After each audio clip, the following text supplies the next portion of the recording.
नमस्कार, बहुत स्वागत है आपका। आप देख रहे हैं इंडिया वॉइस और मैं हूं आपके साथ आनंद विजय सिंह। और आज मुद्दे की बात में हम बात करने जा रहे हैं जो 3 राज्यों की 3 विधानसभा सीटों पर उपचुनाव हुए थे और उपचुनाव के बाद आज काउंटिंग हुई और नतीजे आए और उन नतीजों से एक बड़ा संदेश निकला है।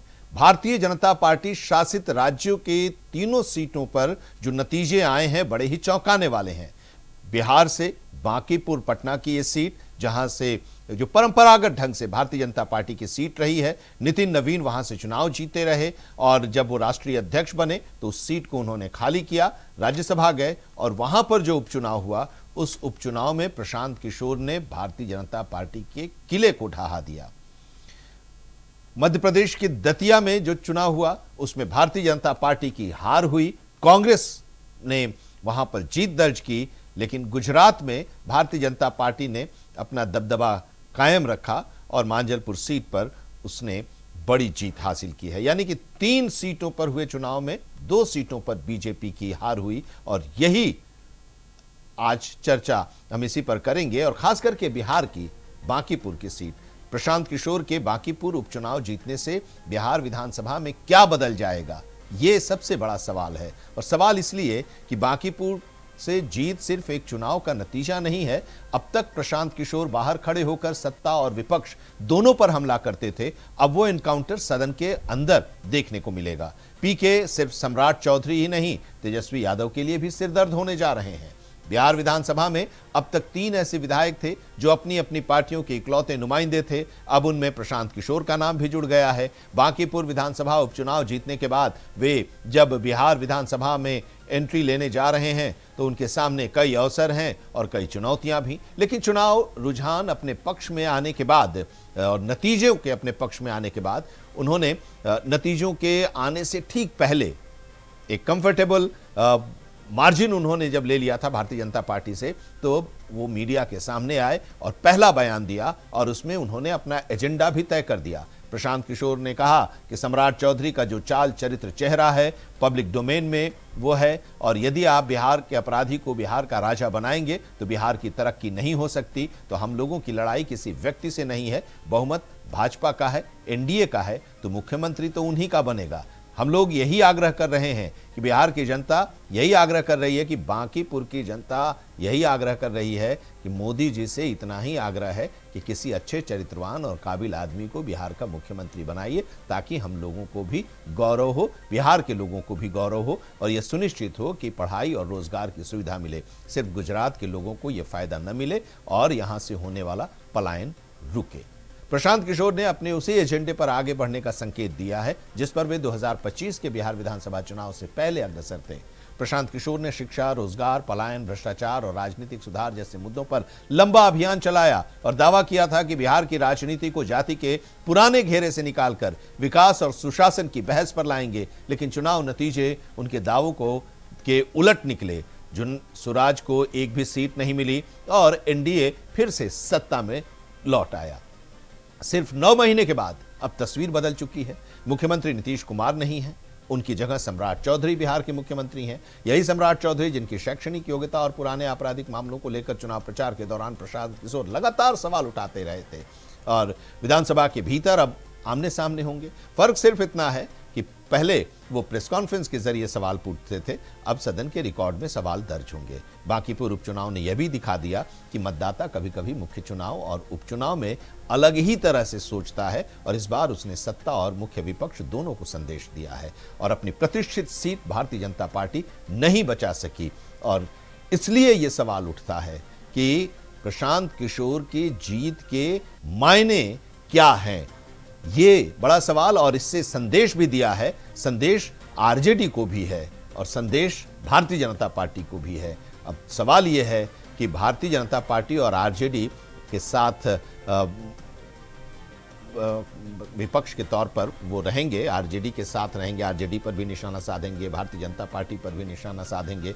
तो अब उनकी ये सदन के सदस्य के तौर पर, विधायक के तौर पर, जनप्रतिनिधि के तौर पर उनकी राजनीतिक पारी कैसी होगी, अब सब वो देखना शुरू होगा और उस पर भी आकलन होगा। तो आज चर्चा हम इसी पर करने जा रहे हैं। पीके की जीत के क्या है मायने अपने आज के मेहमानों के साथ। लेकिन जरा सुनिए जीत के बाद प्रशांत किशोर ने क्या कहा, और साथ ही आरजेडी की तरफ से एक बड़ी प्रतिक्रिया आई प्रशांत किशोर को लेकर।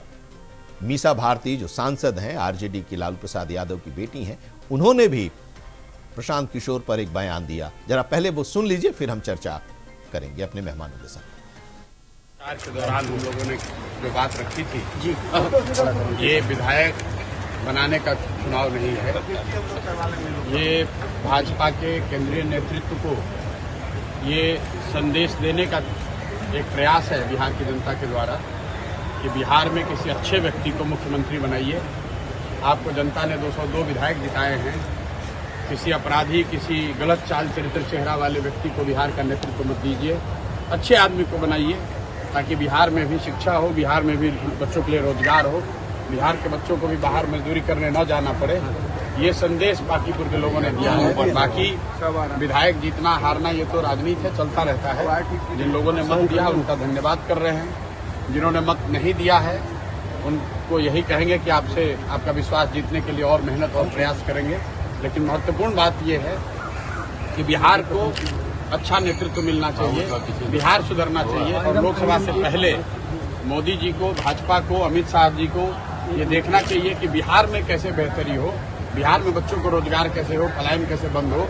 एकमात्र यही उद्देश्य है। हम लोग को विधायक बन के ठेका पट्टा नहीं करना है, एक और एकमात्र उद्देश्य है, चाहते हैं कि बिहार में बेहतरी हो। बिहार में भी सिर्फ 5 किलो अनाज के नाम पर, जाति के नाम पर, धर्म के नाम पर वोट न मांगा जाए। अगर 25 MP गुजरात से जीत कर गए हैं, प्रधानमंत्री बनाने में मोदी जी को गुजरात के लोगों ने योगदान किया है, तो बिहार के भी 13 करोड़ लोगों ने आंख बंद करके मोदी जी को वोट दिया है। तो जितनी चिंता उनको गुजरात की है उतनी थोड़ी चिंता उनको बिहार की भी करनी चाहिए। बिहार के जो 1 करोड़ से ज्यादा बच्चे बाहर मजदूरी कर रहे हैं उनकी चिंता होनी चाहिए।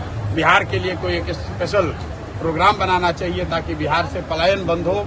कोई भी बच्चा यहाँ से 10-15 हजार रुपए के लिए अपने घर परिवार समाज को छोड़कर उसको गुजरात, बॉम्बे, दिल्ली, कलकत्ता, कोयम्बटूर, तमिलनाडु, कर्नाटक न जाना पड़े। इसी उद्देश्य को लेकर हम लोग यहाँ आए हैं। और आज की जीत उसी बात को फिर से मजबूत करने के लिए है कि एनडीए को, भाजपा को लोगों ने जिताया है। अब भाजपा के नेतृत्व की ये जिम्मेवारी है कि किसी ऐसे व्यक्ति को बिहार का मुख्यमंत्री बनाए जो कि बिहार में रोजगार लाए, बिहार में शिक्षा की स्थिति को सुधारे, भ्रष्टाचार कम हो और सबसे बढ़कर पलायन बंद हो। ये सीधा सीधा मैसेज है। 30 बरस का जो गढ़ है वो सिर्फ 30 दिनों में ढह गया। वो सिर्फ इसलिए ढहा है कि बिहार के लोग भी चाहते हैं कि अब 4 किलो 5 किलो अनाज और जाति से ऊपर उठकर हम लोग के बच्चों के पढ़ाई रोजगार के लिए केंद्र सरकार और राज्य सरकार काम करे। अगर वो काम नहीं करेंगे तो आगे चुनाव के परिणाम उनको ऐसे ही देखने को। देखिए ऐसा है, लड़ाई व्यक्तिगत नहीं है। सम्राट चौधरी का जो चाल चरित्र चेहरा है वो पब्लिक डोमेन में है। अगर आप किसी अपराधी को बिल्कुल, मुझे लगता है कि बांकीपुर में जो ये रिजल्ट आया है तो बीजेपी के लिए तो बिल्कुल अच्छा नहीं है, क्योंकि डबल इंजन की सरकार है, बिहार में भी उनकी सरकार है, केंद्र में भी उनकी सरकार है, और सबसे बड़ी बात कि राष्ट्रीय अध्यक्ष ने वो सीट छोड़ी है। तो मुझे लगता है कि बीजेपी को एक संदेश है देश की जनता के तरफ से और खास तौर पे बिहार से कि अब आपके दिन अब शुरू हो गए हैं। चर्चा अब इसी पर हो रही है कि जीत के मायने क्या है, और ये जो सीट है इस पर भारतीय जनता पार्टी की हार हुई और प्रशांत किशोर की जीत हुई। तो वो अब इस जीत को किस तरह से देखा जाए बिहार की सियासत में, क्योंकि कई बार इस तरह के परिवर्तन एक सीट की जीत के बाद भी देखा गया है। उसको लेकर भी हम चर्चा करेंगे अपने मेहमानों के साथ। अब सवाल ये है कि संदेश क्या दिया है बांकीपुर की जनता ने। बीजेपी का जो सबसे मजबूत गढ़ था उसे ढहा दिया। 3 दशक से भारतीय जनता पार्टी के पास थी ये। 2006 से लगातार नितिन नवीन यहाँ से चुनाव जीत रहे थे। उसके पहले उनके पिताजी यहाँ से विधायक थे। उनके डेथ के बाद, असामयिक निधन के बाद फिर नितिन नवीन यहाँ से विधायक बने और चुनाव जीतते रहे। और परिसीमन से पहले ये बांकीपुर सीट पटना पश्चिम था और उस समय भी भारतीय जनता पार्टी का दबदबा इस सीट पर हुआ करता था। तो ये पहले भी लोग कहते थे कि ठीक है, चुनाव विपक्ष की दूसरी पार्टियां लड़ रही हैं, लेकिन ये सीट बीजेपी का बहुत मजबूत सीट हुआ करता था। तो वहां पर जो लोग चुनाव लड़ते थे दूसरी पार्टी के, भारतीय जनता पार्टी के खिलाफ, तो वो उम्मीद लेकर ये नहीं लड़ते थे कि वो चुनाव जीत ही जाएंगे, लेकिन चुनाव पार्टी लड़ती थी। अब इसी को लेकर कि अब इस बार पता नहीं भारतीय जनता पार्टी ने ऐसा सोचा था कि इस तरह का भी नतीजा आ सकता है। और भारतीय जनता पार्टी के नेतृत्व वाली जब सरकार थी, उसका जब मुख्यमंत्री, बीजेपी का मुख्यमंत्री जब बिहार में था, और उस समय जो पहला चुनाव हुआ उनके नेतृत्व में, तब ये नतीजा आया, तो जाहिर सी बात है कि ये चिंता की बात तो बीजेपी के लिए है ही और चर्चा का विषय तो है ही। तो हमारे साथ आज इस पर चर्चा करने के लिए कुमार अमिताभ जी हैं, राजनीतिक विश्लेषक, हमारे साथ इस चर्चा में जुड़ रहे हैं। जरा इसके बारे में बताएंगे कि ये मैसेज क्या दे रहा है। जागृति सिंह जी, भारतीय जनता पार्टी की प्रवक्ता, हमारे साथ इस चर्चा में जुड़ रहे हैं। बहुत स्वागत है जागृति जी आपका। मधु मंजरी जी, आरजेडी की प्रवक्ता, हमारे साथ इस चर्चा में जुड़ रही हैं। बहुत स्वागत है आपका भी। अमिताभ जी, आपका भी बहुत स्वागत है। शुरुआत जागृति जी आपसे ही, एक बड़ा सेटबैक है भारतीय जनता पार्टी के लिए, राष्ट्रीय अध्यक्ष की सीट, भारतीय जनता पार्टी का सबसे मजबूत गढ़ किला अगर बिहार में कोई है, एक सीट इन 243 में से, तो ये बांकीपुर सीट को हम लोग कह सकते थे, मानते थे। वहां पर हार हुई, अप्रत्याशित हार हुई है, या आप लोगों को उम्मीद थी? किस तरह से इसको आप लोग ले रही हैं, क्या एनालाइज कर रही हैं? हेलो जी जी, सबसे पहले आप सभी लोगों को नमस्कार। देखिए, चुनाव राष्ट्रीय अध्यक्ष जी नितिन नवीन जी के विधानसभा में हो रही थी, ये तो मान लीजिए दुर्भाग्य है कि चुनाव हम लोग हार गए, लेकिन ये हार जीत होते रहती है। और प्रशांत किशोर जी पैसे के बल पे जीते हैं चुनाव। हम उस विधानसभा में नरेंद्र भारती मंडल के शक्ति केंद्र, 2 पुलवा और 2 के वहाँ के महिला प्रभारी थे शक्ति केंद्र के।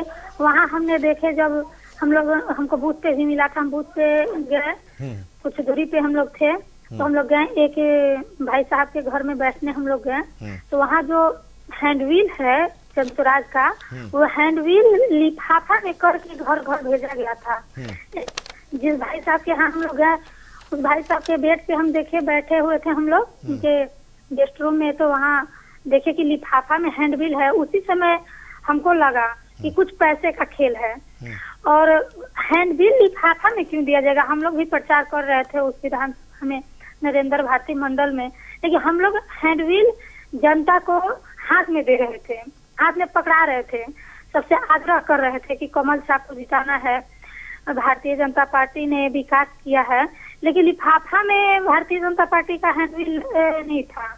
तो क्या आपके वोटर क्या बिकाऊ हैं, बिक गए? नहीं, हमारे वोटर बिकाऊ नहीं है। हमारे वोटर बिकाऊ नहीं है, लेकिन उन लोगों ने जब विकास, भारतीय जनता पार्टी के विकास से वो लोग नहीं हराने का, उन लोग को लगा कि नहीं हम लोग हरा सकते हैं भाजपा को, तो वो लोग पैसा से खरीद बिक्री करने लगे। और देखिए, और पैसे में आपसे ज्यादा पैसा भारतीय जनता पार्टी से ज्यादा पैसा क्या उनके पास है? माने खर्च करने की अगर हम बात करें तो सत्ता में है आप लोग, हर चीज आपके पास है। सत्ता में बेशक है, हम लोग विकास का काम करते हैं, हम लोग वोट खरीदने का काम नहीं करते हैं, लेकिन आप बताइए, संबित आपको नहीं लग रहा है कि हैंडव्हील लिफाफे में क्यों जाएगा? तो उसको उस समय उजागर करना चाहिए था, उस समय उजागर करना चाहिए था। अब तो आप हारने के बाद, अगर ये तो वही बात हो गई कि अगर विपक्ष जब हारता है तो फिर आप कहते हैं कि वो लोग कहते हैं कि ईवीएम पर दोष मढ़ देते हैं, तब आप हैंडबिल और लिफाफे की बात आप करने लगी। जिस दिन वोटिंग हो रहा है और दोपहर के 1-1:30 बज रहा था, तो उस समय वहाँ हम लिफाफा लेकर के और हंगामा करने लगे हैं। ये तो तमाशा हो जाएगा वोटिंग में, और देखिए और खड़ा कर दें। ठीक है मधु जी अब एक नया भारतीय जनता पार्टी का अपना तर्क है चुनाव हारने के, लेकिन एक सवाल ये भी, चिंता तो आप लोगों की भी है, क्योंकि ठीक है उस सीट पर आप कभी जीती नहीं, लेकिन पिछली बार आप लोगों का परफॉर्मेंस अच्छा था। अगर वोट के लिहाज से हम बात करें तो कांग्रेस 2000 मतलब आप लोगों का जो था 2025 में करीब 30% के आसपास वोट था इस पिछले चुनाव में। इस बार जमानत नहीं बचा, क्या वोट शिफ्ट कर गया आप लोगों का प्रशांत किशोर की तरफ, प्रशांत किशोर पर लोगों का भरोसा विपक्ष के लिहाज से, अगर सत्ता बीजेपी की है तो बीजेपी के खिलाफ अगर कोई है विपक्ष के चेहरे के तौर पर, तो अभी तक तेजस्वी थे, लेकिन अब शायद भरोसा उठने लगा और अब भरोसा इन पर आने लगा लोगों का। क्या ये मैसेज जा रहा है? सबसे पहले तो आपके जरिए सबको नमस्ते, प्रणाम। आप देखेंगे कि जागृति जी ये बोल रही हैं कि एक दिन पहले गए तो लिफाफा में हैंडबिल था। जागृति जी, आपको एक दिन पहले प्रचार में जाना ही नहीं चाहिए था। ये बिल्कुल आचार संहिता के खिलाफ है। आपने आचार संहिता का उल्लंघन किया कि एक दिन पहले आप प्रचार में गई। ये तो सबसे पहली बात कि इनको खुद पता होना चाहिए कि इसके लिए इन पे केस भी हो सकता है कि आप एक दिन पहले कैसे प्रचार में गई। दूसरी बात, जहाँ बात उठती है कि एक दिन पहले लिफाफा में हैंडबिल था, तो मैं ये पक्ष नहीं ले रही हूँ, लेकिन एक मैं बात बोलना चाह रही हूँ। हैंडबिल एक दिन पहले लोग भेजते हैं वहाँ, और उसके साथ वोटर लिस्ट भी भेजते हैं। ये सारी पार्टियां अपने अपने जिनका जहां तक रहता है वो करते हैं। एक लिफाफा में डाल करके वोटर लिस्ट के साथ अपना एक हैंडबिल भी भेजते हैं, ताकि लोग को पता चलता है किस पार्टी के तरफ से हमें वोटर लिस्ट मिला है। मैं इनकी जवाब दे रही हूँ। दूसरी बात आती है कि जहाँ इस विधानसभा में हमें मतलब अच्छा मार्जिन से अच्छा वोट नहीं आया, तो ये वोट ऐसे भी सोचिए कि ये बांकीपुर विधानसभा में मतलब आरजेडी की जीत हुई नहीं थी। पहले कई वर्षों से जीत मतलब बीजेपी की होती रही है, तो कहीं ना कहीं ये इनका गढ़ था। लेकिन इस बार जनता ने मन बना लिया था बदलाव का।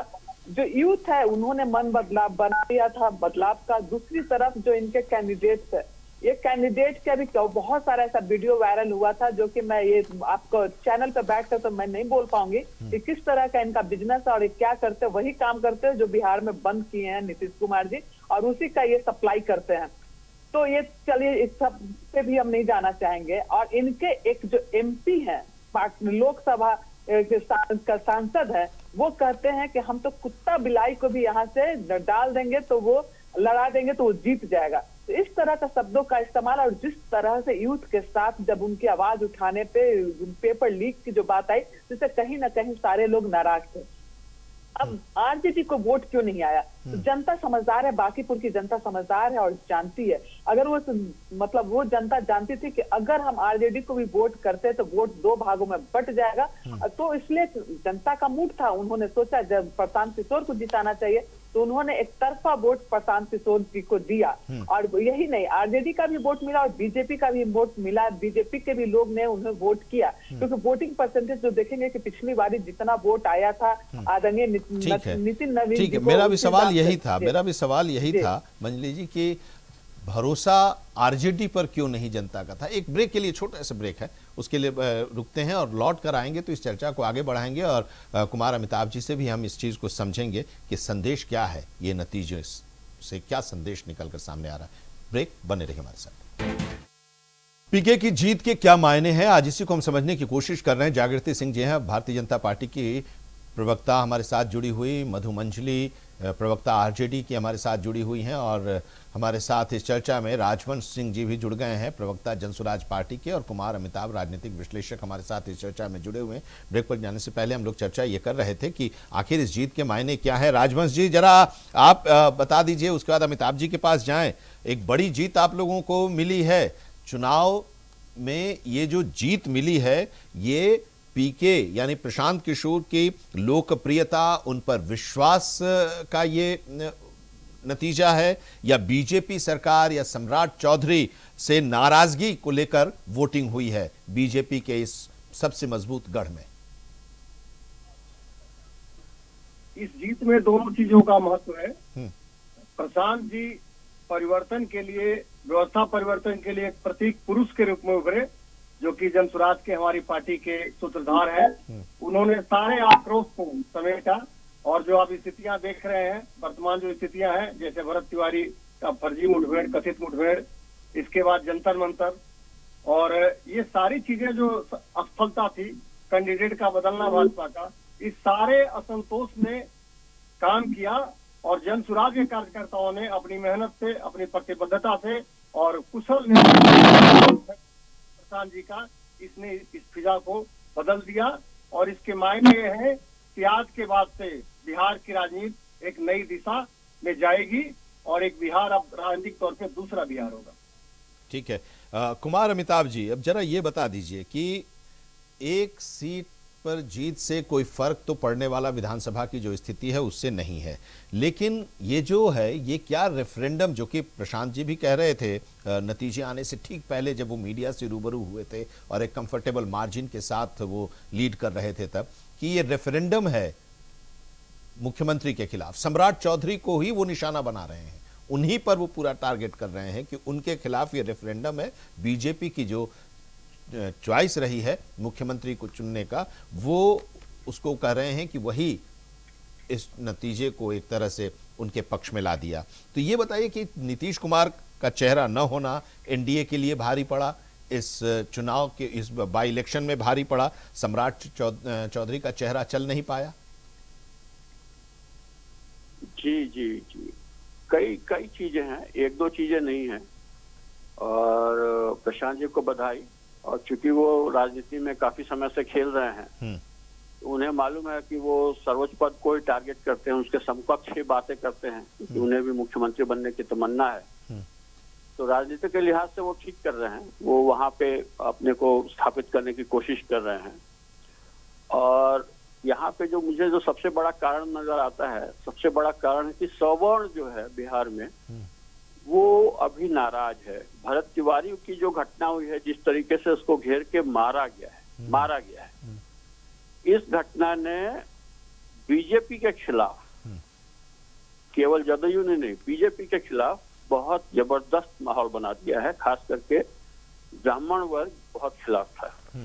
ब्राह्मण और भूमिहार दोनों समझिए कि वो तो चले गए एक साथ। और हमारे यहाँ बिहार में आप जान लीजिए कि जब ब्राह्मण जिसको वोट कर रहा होता है, तो दलित वर्ग होता है, वो उसके साथ आमतौर पे जाता है। ये फायदा जो है सीधे सीधे गया, पहला।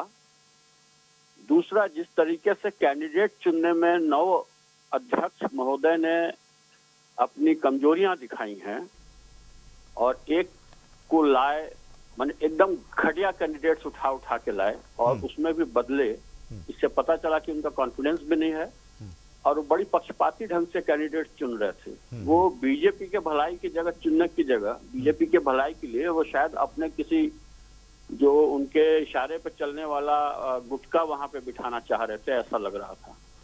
ये मुझे लगता है कि कहीं ना कहीं उनके अध्यक्ष पद के लिए भी खतरनाक है, जिस ढंग से उन्होंने उम्मीदवार चुना है और उसको वहां पे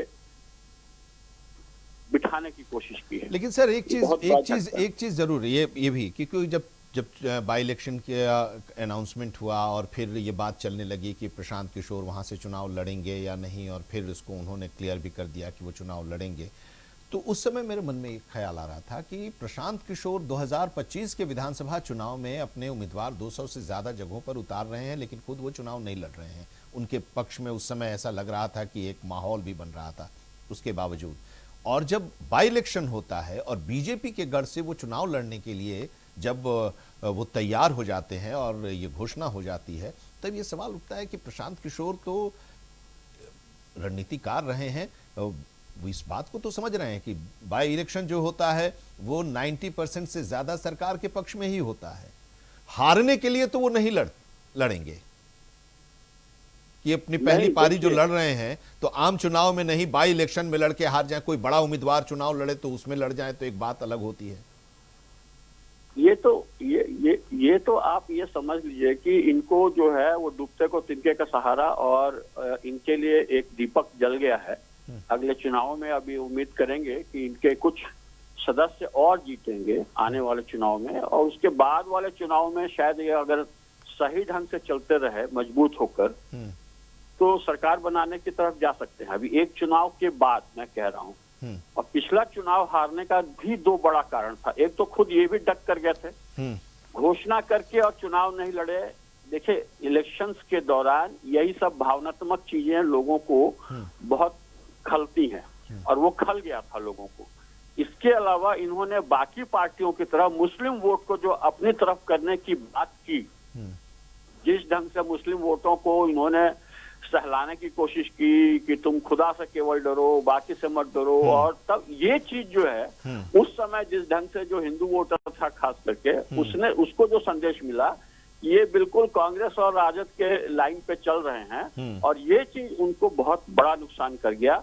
इस बार आप नोटिस कीजिए, शायद ही कहीं पे उन्होंने इस ढंग से हिंदू मुसलमान करने की कोशिश की, तो ये चीज जो है उनको बचा गई और निश्चित रूप से वो मजबूत उम्मीदवार थे और उनके लिए एक सांत्वना पुरस्कार है।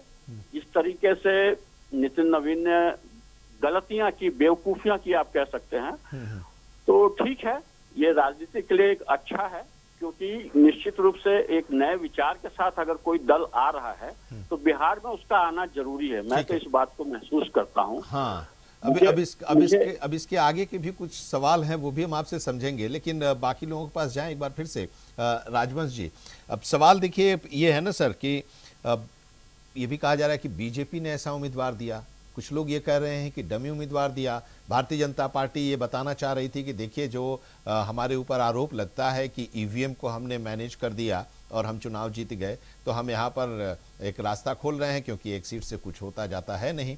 ये अब मतलब ये मैं कह रहा हूं कि एक आम चर्चा, जो कि इसमें कोई दम हो सकता है या नहीं हो सकता मैं नहीं कह रहा हूं, लेकिन स्ट्रेटेजिक वोटिंग हुई, आरजेडी का वोट आपकी तरफ चला गया, भारतीय जनता पार्टी का भी वोट आपकी तरफ चला गया।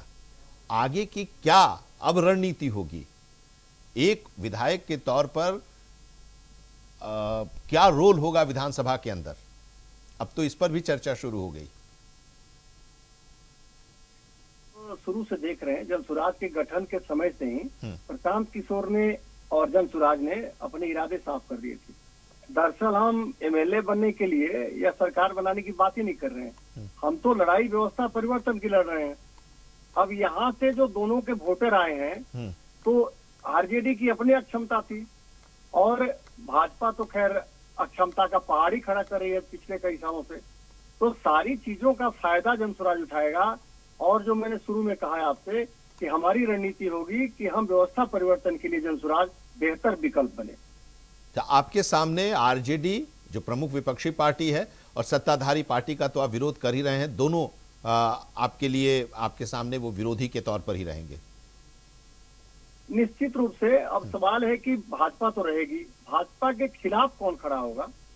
तो आपने देखा होगा जो हमारे पहले के वक्ता ने बताया, दरअसल हम किसी को फूस करने के लिए नहीं कर रहे हैं। अगर आप प्रशांत के इंटरव्यू को भी देखें तो हम दरअसल गांधी को गहराई से मानने वाले लोग हैं, इसलिए हमारे लिए अल्पसंख्यक केवल वोटर नहीं है। ये जो आइडिया ऑफ इंडिया है, ये जो आजादी के समय भारत का आदर्श था, दरअसल हम उससे प्राप्त करना चाहते हैं, इसलिए अल्पसंख्यकों के प्रति। और मैं तो कहूंगा जन सुराज की तरफ से कि जिस तरह से वोट किया उन्होंने, उनको पता था कि ये आदमी और ये दल यही भाजपा को हरा सकता है और बहुत ही राजनीतिक परिपक्वता का परिचय दिया हमारे अल्पसंख्यक भाइयों ने। और निश्चित रूप से ये जीत का सर्वाधिक श्रेय बांकीपुर के अल्पसंख्यक भाइयों को है। और इसलिए हम ये मोर्चा खोलने जा रहे हैं कि सांप्रदायिक तत्वों के खिलाफ जो बहुलतावाद की राजनीति भाजपा कर रही है, हम उसे तोड़ेंगे और एक फ्रंट होगा जो हिंदू सांप्रदायिक नहीं है, जिसकी संख्या बकौल प्रशांत किशोर 60% है, क्योंकि 40% ही उनका वोट है। और बाकी मुस्लिम ये मिल करके गांधी, नेहरू और जयप्रकाश लोहिया का जो सपना था उसे, उसके लिए हम लड़ेंगे।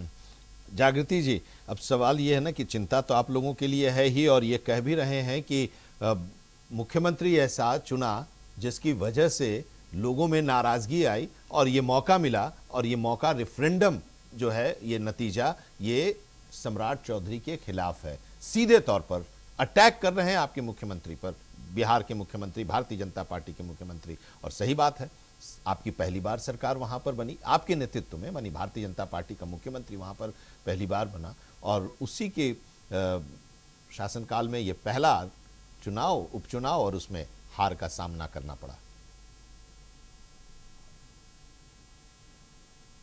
हेलो जी जी जागृति जी, अभी मैं बोल ही रही थी स्टार्टिंग में कि मैडम ने बोलना शुरू कर दी।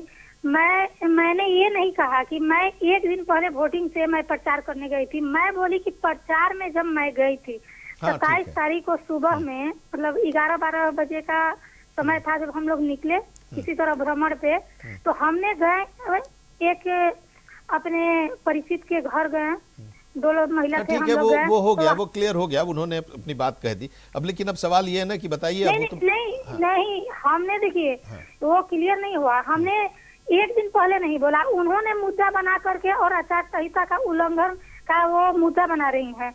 हमने ये बोला कि हम जब गए तो वहाँ देखे कि हैंडबिल लिफाफे में था, तो हम लोग छोड़िए, अब हैंडबिल आचार संहिता लिफाफे का में उन नहीं लोगों देखे। ने तो अब नहीं किया, चुनाव आयोग ने उसको नोटिस नहीं लिया, तो फिर अब उस पर क्या बात किया जाए? अब तो बात आगे बढ़ गई। अब सवाल ये है ना कि देखिए, अब सवाल ये है कि ऐसा रेफरेंडम बात है नहीं, क्या? मुख्यमंत्री मुख्यमंत्री के खिलाफ जी, ये रेफरेंडम है, ये नतीजा है नहीं, लोगों का मुख्यमंत्री के गुस्सा, खिलाफ- लोगों की नाराजगी, जैसा कि बार बार ये हो रहा है। भरत देखिए, तिवारी का हमें- एनकाउंटर का हमें मामला, हमें नहीं नीट का लग रहा- मामला। हमें नहीं लग रहा कि मुख्यमंत्री के खिलाफ लोगों ने वोटिंग किया है। हमें लग रहा है कि देखिए ये उपचुनाव था, लोगों को लगा कि चलिए एक मौका प्रशांत किशोर जी को भी हम लोग देते हैं। ऐसे तो इससे अगर समंदर से एक लोटा जल निकाल लिया जाए तो फर्क नहीं पड़ता है। इससे कोई हार जीत होने वाला था नहीं, सरकार बनने बिगड़ने वाली बात थी नहीं। प्रशांत किशोर जी ने भी ये बात जनता से बोल रहे थे कि इससे तो सरकार बनने बिगड़ने वाला नहीं है, एक मौका हमें दीजिए। तो मुझे लगता है, और देखिए राजद सबसे ज्यादा प्रशांत किशोर जी ने सेंधमारी की है वोट में, तो राजद के वोट में सेंधमारी की है। राजद का मुस्लिम वोट और यादव वोट प्रशांत किशोर जी को मिला है, इस वजह से उनकी जीत पक्की हुई है। अरे उस और वोट से ही तो भाजपा- थोड़े ही जीत जाते वो, आप लोगों का भी वोट तो गया तभी तो जीते। अगर उसी वोट से जीतना होता तो आरजेडी या कांग्रेस के जब उम्मीदवार होते थे तो वो जीत जाते। नहीं देखिए, थोड़ा बहुत भाजपा का गया होगा, ये हम नहीं बोल रहे हैं कि नहीं गया होगा, लेकिन अब यादव और मुस्लिम का वोट नीतीश ज्यादा कुमार गया की है। कमी खल अभी रही है रेखा क्या? गुप्ता जी को वोट ही कितना आया है? क्या राजद का उतना ही वोट है? नीतीश कुमार जी की वोट कमी है खल उसके रही बाद? है क्या? जी, नीतीश कुमार जी की कमी खल रही है क्या? ऐसी कोई बात नहीं। वो तो हम लोग के गठबंधन के हिस्सा है, मुख्यमंत्री रहे हैं, तो उन्हें तो हम लोग हमेशा ही याद करेंगे और अपने एक श्रेष्ठ नेता का हम लोग आदर करते हैं। ठीक, कमी का बात रहा तो वो सदैव हम लोग के आदरणीय रहेंगे। इससे हमें नहीं लगता कि कोई विषय है। मधु जी अब पहले जो हमने सवाल छोड़ा था, मेरा सवाल यही है कि आप लोगों पर विश्वास क्यों नहीं किया? ठीक है, अब नया एक उनके सामने आया विकल्प और प्रशांत किशोर पर विश्वास हो गया। आप इतने समय से लड़ती आ रही हैं सदन के अंदर, सदन के बाहर, लेकिन आप लोगों को जनता ने, वहां के लोगों ने इस बार भी सीरियसली नहीं लिया। ये भी तो मैसेज आप लोगों के अगेंस्ट जाएगा। देखिए, हार जीत तो होते रहता है। बांकीपुर विधानसभा जो है, बांकीपुर विधानसभा वैसे भी बहुत करीब जिस समय पूरे बिहार में राजद का वर्चस्व था, उस समय भी बांकीपुर विधानसभा बीजेपी के पास था, तो था ना, वो बिल्कुल गढ़ रहा है। लेकिन इस बार जो है कहीं ना कहीं आप देखेंगे कि मतलब राजद को लोग वोट नहीं करके, विश्वास नहीं कर करके एक मतलब लोगों को, जनता को लगा कि एक नया जो चेहरा, फ्रेश चेहरा जो लगातार रोड पे बोलता आ रहा है, सबके खिलाफ बोलता आ रहा है, उससे एक भरोसा करके। तेजस्वी यादव के विकल्प के तौर पर क्या देख रहे हैं लोग पीके को? ना उतना तो बहुत दूर की बात है। वो तो खैर वो क्या बोलते हैं, अभी बहुत लंबा दौर है उसके लिए। अभी हमारे जो आपके अमिताभ जी ने बोला भी कि अभी एक इलेक्शन के बाद दूसरा इलेक्शन बाद फिर उस समय कितनी एनर्जी उनके पास बचेगी, क्या होगा, वो तो बहुत लंबे टाइम की बात है।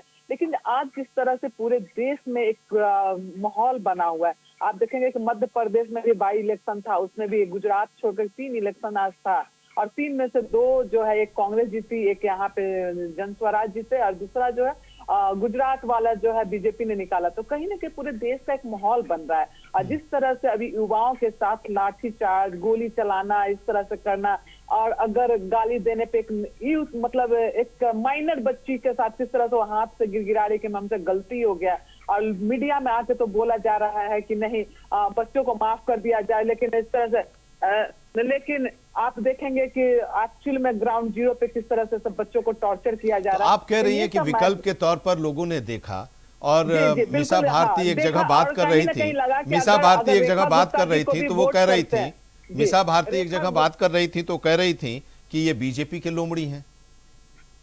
जी क्या बोल रहे हैं? मीसा भारती का एक बयान आया कि वो बीजेपी, प्रशांत किशोर को लेकर, कि बीजेपी के लोमड़ी हैं। नहीं, एक्चुअली में मीसा भारती जी का कहना था कि जितने बड़े बड़े वादा उन्होंने किया है, कि लोगों से जो वादा किया है, एक विधायक इतना वादा जो है पूरा नहीं कर सकता, उनका अधिकार क्षेत्र में ही नहीं है, तो वादा उतना ही करनी चाहिए जो पूरा कर सकते हैं। लेकिन खैर इलेक्शन के टाइम पे लोग वादा करते हैं कि ये कर देंगे, वो कर देंगे, इतने लाख नौकरियां दे देंगे, करोड़ों में नौकरियां बट जाएंगे, तो वो अलग की बात है। लेकिन अब प्रशांत किशोर जी के पास बहुत बड़ी चुनौती है, उन्हें करके दिखाने की जरूरत है और उनको शुभकामनाएं। एटलीस्ट करके दिखाइए। सिर्फ बोलना बहुत आसान होता है, विपक्ष में रह करके अगर आप किसी भी सदन के मेंबर नहीं तो आपको बोलना बहुत आसान है, उंगली उठाना बहुत आसान है। लेकिन अब सवाल उनसे भी होगा कि उन्होंने जितना वादा किया था वो कितना वादा पूरा कर पाएंगे, लोगों के उपक्षाओं पे कितना खरा हो उतर पाएंगे, ये उनके लिए भी बहुत बड़ी चुनौती होगी। तो यही कहना, बस मीसा भारती जी का यही कहना था कि उनकी जो चुनौती होगी वो बहुत बड़ी होने वाली है, क्योंकि एक विधायक का कार्य क्षेत्र इतना नहीं होता जितना वादा उन्होंने किया है। तो ये जो सब बातें हैं, जिस तरह से उन्होंने आया था कि सारे बच्चों को प्राइवेट स्कूल में पढ़ाएंगे, ये करेंगे, जो भी चीजें, तो खैर अभी जस्ट विधायक बने हैं, आज तक तो एक पॉलिटिकल स्ट्रेटेजिस्ट रह चुके हैं, लेकिन अब वो खुद विधायक बने, अब खुद सदन में जाएंगे, अब बोल पाएंगे, कितना कर पाएंगे, ये बहुत जरूरी है। लेकिन एक जो उनको बधाई इसलिए क्योंकि बीजेपी का जो गढ़ था, एक किला को उन्होंने ढहा है, इसके लिए भी उनको बहुत बहुत बधाई। राजवंश जी, अब एक चीज और देखिए कि अब मंजली जी कह रही हैं अपनी बात और जागृति जी भी अपनी बात कह रही हैं और आप लोग भी बता रहे हैं कि हमें आगे क्या करना है, किस तरह से करना है, एक रोड मैप तैयार होगा, पार्टी को और मजबूत किया जाएगा। लेकिन राजनीति की दशा और दिशा बदलेगी, ये विश्वास आपको है? निश्चित रूप से है। और जिस तरह की मानसिक तैयारी है प्रशांत किशोर की, जो आप 3 सालों से देख रहे हैं, बिहार का गली गली उस आदमी ने नाप दिया। और रणनीतिकार हैं, पढ़ाई लिखाई देख ही रहे हैं, आपने सारे इंटरव्यू देखे होंगे। तो ये तय है कि बिहार के विकास का पूरा रोड मैप है। अब बतौर विधायक तो उन्होंने कहा है कि मैं गली नली की बात नहीं कर रहा हूँ, तो स्वतः बन जाती है। इतना तो तय है कि ईमानदारी बरतेंगे, विधायक फंड वगैरह जिस तरह से बंदरबांट होती है वो नहीं होगी। लेकिन सवाल केवल विधायक बनने का नहीं, जब व्यवस्था परिवर्तन की बात है तो शिक्षा हो, पलायन हो, आखिर पलायन शब्द को राजनीति के केंद्र में लाने वाले तो प्रशांत किशोर हैं। तो ये पूरा रोड मैप है और मैं वादा करता हूँ आपसे, और पूरा विश्वास है, जैसे बांकीपुर की जनता ने विश्वास जताया जनसुराज पर, अब जो भविष्य है वो जनसुराज का है और बिहार के विकास के लिए हमारी प्रतिबद्धता है और इंशाअल्लाह हम इससे सफल होंगे। मैसेज भी आपने दे दिया अपने इस आखिरी शब्द के साथ, जहां मैसेज देना है भारतीय जनता पार्टी के लोग इसको पकड़ेंगे और जहां से वोट लेना है वहां के लिए मैसेज दे दिया और मंजली जी समझ भी गई। खैर अमिताभ जी, अब एक सवाल देखिए कि कब, बार बार मैं इसलिए भी कह रहा हूं कि इस एक सीट से क्या अंतर पड़ेगा। देखिए जब डॉक्टर राम मनोहर लोहिया पहली बार जीत कर सदन में आए थे तो उसके बाद सियासत बदल गई थी, राजनीति का जो धर्रा है, तस्वीर है, वो एक अलग तरीके से उसको देखा जाने लगा और आवाज उठनी शुरू हुई।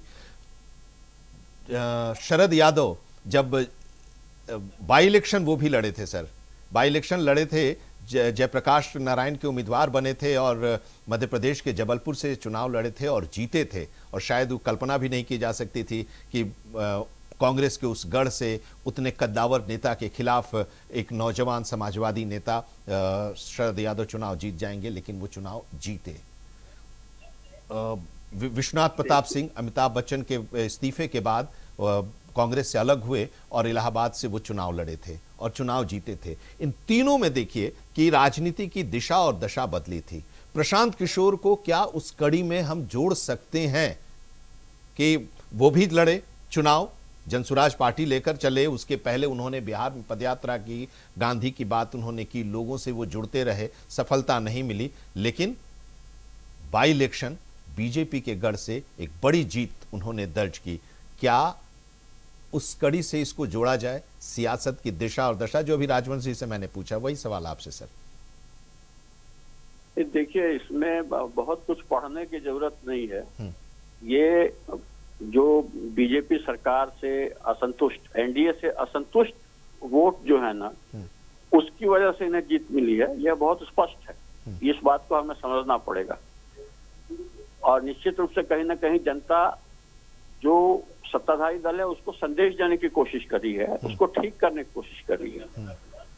और मैं इस बात को हमेशा से मानता हूं कि वर्तमान राजनीति अब 70-80 के दशक 90 के दशक वाली राजनीति नहीं है।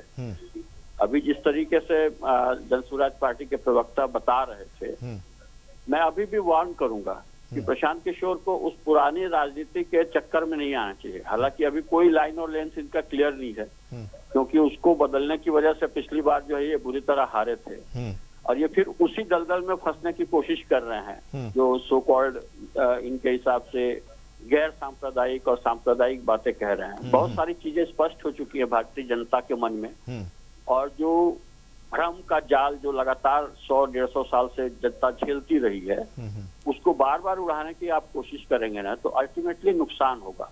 राजनीति की जो नई पहचान है, नई दिशा है, उसको इनको पढ़ना ही पड़ेगा। ठीक है। कांग्रेस और राजद और सपा और इन सब जैसे दलों के साथ अगर ये उसको कोशिश करेंगे उसको उसी लाइन पर चल करके चीजों को हासिल करने की, तो इन्हें मुंह की खानी पड़ेगी। मैं बहुत स्पष्ट बता रहा हूँ। तो ये चुनौती भी होगी उनके सामने। ईमानदारी की बात है तो आपको ये बातें भी सामने आई थी कि जिस ढंग से टिकट बटे थे जनस्वराज में, जिसमें पैसे लेने की भी बातें आ गई थी सामने, उसका भी बहुत असर हुआ था, उसका भी नुकसान झेलना पड़ा था जनसुराज को। तो वैसी बातें नहीं है। अभी सबसे इम्पोर्टेंट ये है कि प्रशांत किशोर अपने क्षेत्र में कुछ ऐसा काम करके दिखाएं स्थानीय स्तर पे जो मिसाल बने लोगों के लिए। ठीक है। बजाय इसके कि वो बड़े नेतृत्व पे हमला भरोसा जीतना होगा एक विधायक के तौर पर, एक जनप्रतिनिधि के तौर पर। एक आखिरी कमेंट जागृति जी आपसे जरा कि प्रशांत किशोर ने ये भी कहा, लास्ट बात बताने दीजिए। जी सर जल्दी। विपक्षी दल जो है इसको बड़ा ही अपनी जीत की तरह लेने की कोशिश कर रहे हैं। उन्हें लग रहा है कि अब भाजपा की गिरावट शुरू हो रही है और बहुत मजेदार है कि राजद भी अपनी हार को भी हार नहीं समझ के जीत समझ रहा है। तो मुझे लगता है कहीं ना कहीं इन्हें भ्रम है, उससे इन्हें बचना पड़ेगा। ठीक है। एक जल्दी से एक आखिरी कमेंट आपसे जागृति जी। सवाल ये कि प्रशांत किशोर कह रहे हैं कि बीजेपी के केंद्रीय नेतृत्व को समझना होगा, बदलाव की जरूरत है। वो आपको मैसेज दे रहे हैं, आपको संदेश दे रहे हैं। जी देखिए, केंद्रीय नेतृत्व तो बहुत अच्छा काम कर रहा है और प्रशांत किशोर जी का अपना ओपिनियन है, वो क्या कर रहे हैं क्या नहीं कर रहे हैं। उनको जब वो विपक्षी हैं भाजपा के या एनडीए के, तो वो तो कुछ भी बोल सकते हैं, लेकिन अभी केंद्र सरकार इतनी अच्छी योजनाएं और जनता के विकास के लिए कार्य की है। हमें नहीं लगता है कि मतलब बदलाव की जरूरत है। थोड़ा आगे जहाँ त्रुटि हुई है उसका सुधार ठीक है पार्टी करेगी। चलिए, पार्टी करेगी, पार्टी इस पर चिंतन करेगी और इस नतीजे का को लेकर मंथन भी होगा। बहुत शुक्रिया हमारे साथ जुड़ने के लिए कुमार अमिताभ जी, जागृति जी, राजवंश जी और मधु मंजली जी हमारे साथ इस चर्चा में जुड़ने के लिए।